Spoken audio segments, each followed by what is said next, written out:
चर्चा केली असती की आता ग्रामपंचायत तर्फे काहीतरी वेगळं देणार आहे तुम्हाला, प्रत्येकाला 10,000-10,000चं एक वेगळं किट देणार आहेत.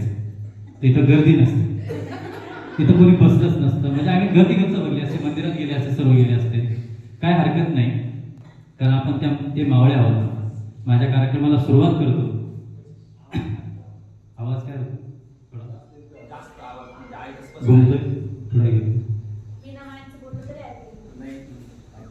आपल्या माणसांसमोर आणि कमी गर्दी आहे, त्या प्रत्येक श्रोत्याचा एक मला सगळ्यात मोठं दुकान असं काय हरकत नाही. असो, बहुजनांच्या जीवनामध्ये खास करून विचारांचा आणि म्हणतात स्वातंत्र्य, समता आणि बंधुता न्यायाचा विचार जगात देणारा पहिला असा. दिल्लीच्या तख्तापासून तर गंधांच्या विधान देऊन या देशाला स्वातंत्र्याची, स्वराज्याची खरी आका देणारा जगातला आणि खास करून भारतातला पहिला महामानव डॉक्टर बाबासाहेब आंबेडकर. आणि इथं बसलेला सर्व स्त्री आणि माझ्यावरती तुम्हा सर्वांवरती बहुजनांच्या जीवनामध्ये प्रकाश टाकणारे जगातलं पहिलं दाम्पत्य क्रांतीज्योती सावित्रीबाई फुले, महात्मा ज्योतिबा फुले आणि जगातले जेवढे महामानव होते त्या सर्व महामानवांच्या विचाराला कार्याला अभिवादन करून आजचा हा कार्यक्रम मी आपल्या समोर सादर करत आहे. या कार्यक्रमाचं नाव आहे तुम्हाला सर्वांना माहिती, हरवलेली पाखरं. नात्यांचा गुत्ता, माणसाचा गुत्ता आणि खास करून आपण कसं जगतोय यावरती हा प्रश्न टाकतोय. ते म्हणजे संत कबीराच्या त्या दोह्याप्रमाणे आहे. संत कबीराने सांगितलं, जब हम पैदा हुए तो सारा जग रोए और हम हंसे, ऐसी करनी करके चल प्यारे, जब हम इस जगत से जाए हम रोए या हंसे ये बात नहीं, लेकिन हम हंसे और सारी दुनिया रोए, ऐसी करनी कर. माझा प्रश्न हाच आहे तुम्हाला, आपण आतापर्यंत खरंच जगलोय का? स्वतःला सर्वांनी विचारा. इथं म्हाताऱ्यापासून तर तरुणापर्यंत सगळे बसले, पण स्वतःला एक प्रश्न विचारा, खरंच मी काय आपल्या इथं बसत तरी व्यवस्थित चालू आहे, मला कुणाचीच काही गरज नाही? हा प्रश्न आपल्या डोक्यामध्ये घुमतोय. शेतकऱ्यापासून तर कष्टकऱ्यापर्यंत, कामवाल्यापर्यंत, सगळ्यांपर्यंत आजचा तर दिवस एकदम सुंदर आहे. आपल्याला लेट सेलिब्रेशन का भेटले? त्याचं कारण गुरुवार आहे. फक्त दोनच व्यक्ती तुमच्यासाठी जिवंतमध्ये रडतात, ते म्हणजे तुमचे आई बाप जगात कोणीच नाही. हे सर्व खोटं आहे, हे सर्व खोटं आहे. मम्मी, पापा, दादा, ज्या दिवशी तुमच्या पोराला तुम्ही 10 रुपये पॉकेटमध्ये बंद करा, त्या दिवशी तुमचं पोरगच तुम्हाला म्हणतं, त्या मम्मीला डोकं नाही, तुम्ही माझ्यासाठी काय केलं? तुमचंच पोरग तुम्हाला म्हणतं. मग याचा शोध तुम्हाला घ्यायचा आहे. आतापर्यंत तुम्ही बघतायत ना, तुम्हाला लोटीत आणलंय, फक्त लोटत आणलंय, सर्वांना लोटत आणलंय. विचार करा, आतापर्यंत कधी विचार केलाय का मी म्हातारी झाली का, मी म्हातारा झालो का, मोठा झालो का, काय झालं? विचार केला? कोणीच विचारलं नाही. फक्त सकाळी सुटायचं, सकाळी सुटणार, कामावर जायचं, कामावर आलं, संपूर्ण झालं, महिनाभरला पगार आला, बायको अडचण होती. आता आपल्या खेड्यात तुम्ही खूप चांगल्या बाया, तुम्हाला काही अडचणी दोन देत नाही. पण शहरात सांगू तुम्ही, शहरात ग्रामसेवक मॅडम त्यामुळे बसलाय. सगळ्यांना हा प्रश्न पडलाय. घरी गेलं तर आमच्या सरपंचाला सुद्धा पहिल्या घरी गेलं वाढे असायचे. काय घेता तो रस्ता ना शब्द द्या. म्हणजे प्रत्येकात असं समजून या पुढे एक तास तुमच्या जीवनातला मी जगातला सगळ्यात पाठ चालते. मी पुरुषांनी किंवा मोठेपणा सांगितलं नाही ना माहिती, एका सेशनच्या साठी मला कधी 10-15 रुपये होतं. मी तुमच्या जीवनातले एक तास पुरुषाचा आहे तो खूप काहीतरी वेगळा असेल. असं समजा तुम्हाला तर तुमच्या जीवनामध्ये खूप काहीतरी बदल केला नसतं. फक्त भारी साडी घातली, हे घातलं, कानांचं घातलं, भारी ड्रेस घातला, कपडे घातले तरी आपण दुसरं मामा दुसऱ्यांना विचारतो कसा दिसतो. आम्ही मॅम नदीवर तशी ज्योती उठली आणि पुढे गेली.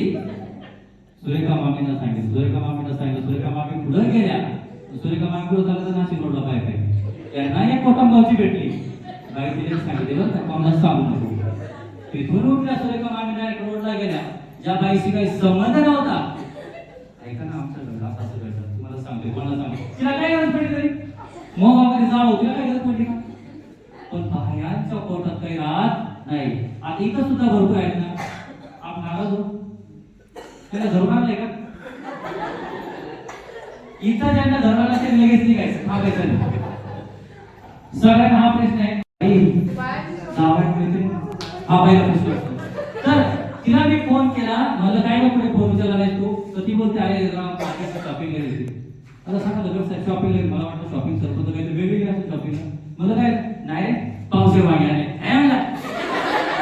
काय शॉपिंग असते. या महिलांच्या आहेत ना वेस्ट ऑफ टाइम. परंतु एक गोष्ट तुमची यासाठी तुम्हाला सांगत आहे, तुम्ही त्यावर तुमचं जगणं शोधता. जोपर्यंत आई बदलत नाही ना तोपर्यंत काहीच नाही, परंतु आईच बदलायला तयार. आईला सुद्धा बाप जोपर्यंत जिवंत होता तोपर्यंत आपलं अस्तित्व खूप सुंदर होतं, कारण तुमच्या डोक्यावरती 30 कोटी देवांचा आशीर्वाद होता. ज्याला बाप नाही तर एकदा तरी बापाची किंमत विचारा, ज्याला आई नाही तर एकदा तरी विचारा आईची किंमत. परंतु जोपर्यंत जिवंत आहे तोपर्यंत आम्हाला आमची किंमत होती, माणसांची किंमत वाटते. एकदा तरी जगात जाऊ बघा, एकदा तरी त्या आईला विचारा, आई तू कुठे गेलीस, काय गेलीस, माझं काय चुकलं होतं, एकदा तरी त्या आईला विचारा. पण आम्ही विचार मेल्यानंतर मोठमोठ्याला फोटो ना हार घालून काहीच नाही, जिवंत आहे तोपर्यंत म्हातारी होते तेव्हा तुम्हाला ती आई खोकलेली वाटते, घाण करणारी आई वाटते, तुम्हाला वाटते खूप घाण करते, तेव्हा तुम्ही मोठे झालेले असतात. एकदा तरी त्या घरात जाऊन बघा ज्याच्या घरामध्ये दोन्ही, एकदा तरी त्या लोकांना विचारून बघा त्याचे आईबाप गेले, तेव्हा तुम्हाला आईबापाचं महत्व कळेल. आणि हीच आपली खरी भारतीय संस्कृती. परंतु माणसं मेल्यानंतर टाळू पडतात, जिवंत आहे तोपर्यंत माणसाला विचारत नाही. एकदा तरी माणसाला जिवंत उभं झालं पाहिजे, एकदा तरी माणसाला विचारलं पाहिजे. आणि हे ज्या दिवशी कळेल त्या दिवशी खरंच माणूस राहणार आहे. त्याच्या शेवटी हाडा माणसाचे तुकडे होतात, बाकी काय. आईला एकदा तरी विसरणाच्या टप्प्यावरती धन्य तू ग माऊली, विसरणाच्या टप्प्यावर धन्य तू ग माऊली, कुठ शोधू ग मी आई, कुठ शोधू मी आई. आईचा महिमा, आईचा विचार हा जगाचा सर्वश्रेष्ठ. बापाचा सुद्धा महिमा होतो. फाटलेला बाप कधीच तुम्हाला दिसला नाही. रोजाना जाणाऱ्या आईचं दुःख एकदा समजून, रोजाना जाणाऱ्या एका आईचं दुःख समजून घ्या, तेव्हा तुम्हाला कळत नाही. कारण एक दिवस आपल्याला सुद्धा त्या आईच्या जागी जायचं आहे. परंतु माणसं जिवंत आहे तोपर्यंत नाते सांभाळते नाही, गेल्यानंतर नाते खूप सांभाळतात. मला पण वाटतं, कधी कधी मला पण वाटतं खूप मोठं व्हावं, काय व्हावं. परंतु सगळ्यात जास्त ज्याच्या घरामध्ये आईबाप जिवंत आहे, खास करून तुमच्या आईबापाची सेवा करतात, त्या दिवशी तुम्ही स्वतःला जगातला सर्व श्रीमंत समजायचं, कोट्याधीश समजायचं. तेच सर्वश्रेष्ठ तुमची संपत्ती आहे, बाकी सर्व शून्य आहे. माणसं हरवलेली का? कारण एकच आहे, आम्ही आमच्या स्वार्थाच्या मागे चाललोय, आम्ही आमच्या पैशाच्या मागे चाललोय. एकदा तरी स्वतःला समजून सांगा, मी जिवंत माणूस आहे, मी जिवंत बाई आहे, जिवंत स्त्री आहे. आणि ज्या दिवशी मला हे कळेल त्या दिवशी खरंच माझ्या जीवनाचं सार्थक होईल. छत्रपती शिवरायांनी जेव्हा स्वराज्याचं स्थापना केली तेव्हा त्यांच्या आईने एकच सांगितलं, राजा अगर तुमच्याकडनं साध्या सामान्य माणसाच्या जीवनात सुद्धा हाल अपेक्षा निर्माण झाल्या तर तुमचं स्वराज्य कुचकामी असेल. प्रथमतः माणसाच्या प्रत्येक अस्तित्वाचा विचार करा, तेव्हा तुमचं स्वराज्य सर्वश्रेष्ठ ठरेल. तो माझा राजा होता. आज आपण आपल्या संस्थांमध्ये कंधारपर्यंत पोहोचलो तर कंधारमध्ये सुद्धा छत्रपती शिवरायांचा विचार येतो. लक्षात ठेवा आम्ही कोण आहोत. छत्रपती शिवराय असू द्या, राष्ट्रमाता जिजाऊ, राष्ट्रमाता सावित्रीबाई फुले. सावित्रीबाई फुले नसते तर कदाचित मताना आपल्या जीवनामध्ये काहीच घडलं नसतं. हे बहुजनांनी समजून घेतलं पाहिजे. एकदा तरी सावित्रीबाईचा डीपी ठेवून बघा, तुमच्या आईचा डीपी ठेवून बघा, आईला एकदम थँक्यू बोलून बघा. लेकरं जेव्हा शाळेत जातात आणि आपल्या आईबाप एखाद्या दिवशी दवाखान्यातून किंवा शाळेतून आपल्या मुलांना भेटायला जातात तर ते पोरगी पहिली म्हणते, का मग मी कशाला आले तरी चालत, माझ्या सगळ्या मग मैत्रिणी असं चाललं ना, कशाला आलेस तू. आम्हाला लाज वाटते, आम्हाला लाज वाटते. तुम्ही जसे आहात ना तसं तुम्हाला कोणी स्वीकारणार असेल ना तेव्हा समजायचं तुमचा तो बेस्ट फ्रेंड, खरा नातेवाईक, खरा माणूस, खरा मित्र. आम्हाला बाळासाहेब आज सगळं काय झालं माहिती, तकल्लुफ हिंदी में शब्द येतो. दाखवणारं जग आम्हाला खूप आवडतं, सर्वश्रेष्ठ आवडतं दाखवणारं जग. आणि एकदा तरी माणसाला ना, म्हणून त्या मित्राच्या कवितेसारखं तुम्हाला सादर करतोय. त्या मित्राची कविता त्यात एक वाक्य सादर करतो, ते म्हणजे आत्महत्याच करणार नाही कुणी, आत्महत्याच करणार नाही कुणी, जर जवळ मित्र असेल मनासारखा, मित्र वनव्यामध्ये गारव्यासारखा, दुःख अडवायला उंबऱ्यासारखा,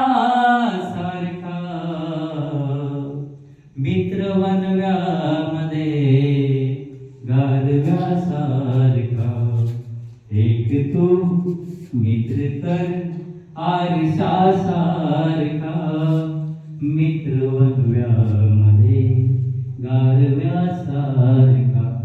जगाचा सर्वश्रेष्ठ मित्र कोण असाल तुम्ही स्वतः, त्यानंतर तुमचे आई बाबा सर्वश्रेष्ठ. एकदा तरी स्वतःच्या आईला कधी फोन केलाय का, मम्मी कशी आहेस, आई कशी आहेस, विचारलंय का, बरी आहेस का? पण त्या आईनं तुम्हाला फोन केला असत, बाई दिवसभर मळ्यात गेली होतीस, दिवसभर थकली असत, कंपनीत गेलीस लेकरा, जेवलीस का? ज्या दिवशी तुमच्या आईचा फोन येतो, तुमच्या बाबाचा फोन येतो, लेकरा तू जेवलीस का, त्या दिवशी समजायचं जगातलं सर्वश्रेष्ठत्व तुम्ही प्राप्त केले. आणि ते कुणी जगातल्या कोणत्याही मंदिर, मस्जिद, बौद्ध विहार, त्यागडा चर्चमध्ये भेटणार नाही. ते फक्त तुमच्या आई वडिलांच्या पाय सांगतो बाबा, जॉब देतो आणि वेळच ते सांगतात आहे ना. हो ते सुरुवातीला आला तर हो, मग सुरुवातीला जे मी आलो होतो आम्ही ते म्हणताय नाही तुम्हाला गर्दी होते, पण लक्षात ठेवा आपल्याला गर्दीची गरज नाही, आपल्याला गर्दी हवी. तुम्ही 100 माणसं खूप वेळ काढा तुमच्या जीवनामध्ये. एकच विचार केला होता, आज दिवस आपण ठोकलेलो आहोत, भागलेलो आहोत, एकदा तरी थोडं हसायला शिकू, एकदा तरी स्वतःला वेळ द्यायला शिकू. आणि आजपासून प्रत्येकाने स्वतःला वेळ द्यायचा, खास करून महिलांनी. इकडे एकच सांगायचं की काम असेल तर मला सांगायचं, चालले रोड पिक्चर पाहायला एकटं जायचं, किती लोक जायला इकडे नंतर किती लोक जायला पिक्चर पाहायला नाही जाणार, किती लोक जायला काही समाजामध्ये बरं ते असं पण आम्ही जातो आपण त्यात आम्ही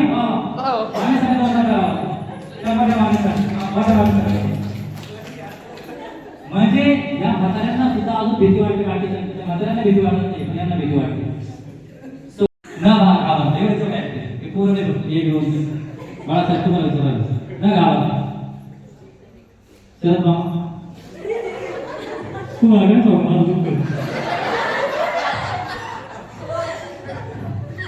तीस वर्ष कशी काढले मला माहिती. रात जवळ पण जवळ तुम्हाला कळतं पहार बाबा गेलो पण उलट झालंय, या वाले सांगायचं का एकदा काही विचार केलाय का नाही. आपल्याला प्रत्येकाला काय माहिती का, छत्रपती शिवाजी महाराज जन्माला आलेच पाहिजे, पण ते पुढे शेजारच्या जगामध्ये पुढे गेला काय शेजारच्या घरामध्ये. सुरुवात आपल्या स्वतःपासून केली पाहिजे. जोपर्यंत प्रत्येक पुरुष स्त्रीचा आदर करत नाही तोपर्यंत आपण सर्व हरवलेली नाती आहोत, हरवलेली माणसं आहोत. एकदा तरी स्वतःला विचारलं पाहिजे, खरंच मला माणसं जोडायचे. आणि ज्या दिवशी तुम्ही माणसं जोडा, ज्या दिवशी माणसाचं दुःख कळेल, आणि मग असे सांगितल्याप्रमाणे दिवसभरात माझ्याकडून कुणीच दुःखी होणार नाही, कुणीच दुःखी होणार नाही. जगात सगळ्यात सुंदर घर होतं मला आवडत असेल तिथे समोरच आहे, ते 2 तासाचं घर जगातलं सगळ्यात सुंदर आहे. तिथे शांतता आहे, ते शून्याकडे मला देतं आणि ते मला माणसाची कला शिकवतं. म्हणून ज्या ज्या वेळेस मला दुःख झालं असतं तरी स्मशानाची आठवण करतो, स्मशानात एकदा जातो आणि सांगतो कबीराच्या दोहाप्रमाणे मुझे भी एक दिन जाना है, माटी का पुतला है, मुझे भी एक दिन जाना है. आणि जे हे लोकांना कळालेलं नाही ते लोक जास्त जीवनामध्ये सर्वचा गर्व करतात. ज्या दिवशी शिकणाऱ्या जगावर